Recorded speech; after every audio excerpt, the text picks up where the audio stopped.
நீங்கள் பதில் சொல்லி ஆக வேண்டும். 2021ஆம் ஆண்டு தமிழகத்தில் மே மாதத்திலோ ஏப்ரல் மாதத்திலோ நடைபெறுகின்ற சட்டமன்ற தேர்தலில் எங்களது கழகத் தலைவர் அவர்கள் நிச்சயமாக வெற்றி பெறுவார். அவர்தான் தமிழ்நாட்டின் முதலமைச்சராக வருவார்.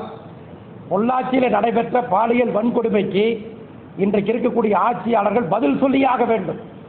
பதில் சொல்வது மட்டுமல்ல, குற்றவாளிகள் நிச்சயமாக எங்களது தலைவர் அவர்கள் குற்றவாளிகளை குற்றவாளி கூண்டில் ஏற்றி நியாயம் கேட்டு உரிய விசாரணை செய்து நிச்சயமாக தண்டிக்கப்படுவார்கள் என்பதில் எந்த விதமான மாறுபட்ட கருத்தும் கிடையாது. எங்களது தலைவர் உரிய நடவடிக்கை எடுப்பார்.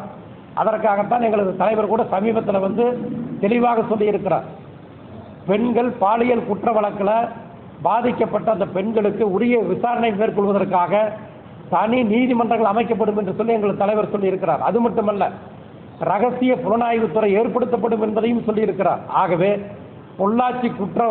பொள்ளாச்சியில் நடைபெற்ற உலகை உலுக்கிய அதிர்வலையை ஏற்படுத்தி இருக்கக்கூடிய அந்த குற்ற வழக்கிலிருந்து, பாலியல் குற்ற வழக்கிலிருந்து கதற 200க்கும் மேற்பட்ட அந்த மாணவிகளை, தாய்மார்களை, சகோதரிகளை கதற கற்பழித்த அந்த கும்பலை, வெறிபிடித்த காம கும்பலை, அதற்கு துணையாக நின்ற அதிமுகவை சேர்ந்தவர்களை நிச்சயமாக 2021ஆம் ஆண்டிற்கு பிறகு இப்ப நீங்க தப்பிக்கலாம்.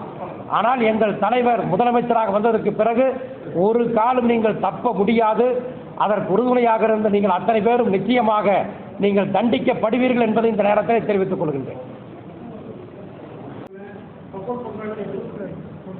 அதாவது அதிமுகவுடைய நகர மாணவரணி செயலாளராக அவர் இருக்காருங்க. யாரு? அருளானந்தம். அவர் இருக்காருன்னா அவர் ஒரு முக்கிய நிர்வாகியாக அந்த நகரத்தில் இருக்காரு.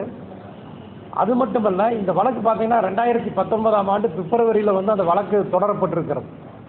பாதிக்கப்பட்ட அந்த மாணவியினுடைய சகோதரர் வழக்கு கொடுத்துருக்காரு. அந்த வழக்கு கொடுத்த அந்த சகோதரர் அன்னைக்கே பார்த்தீங்கன்னா நாகராஜ் என்ற ஒருவர் கடுமையாக தாக்கியிருக்கிறார். அவர் கைது செய்யப்பட்டு சிறைக்கு போய் கூட வந்திருக்கார். முதலமைச்சர் கூடவே படம் எடுத்திருக்கார்.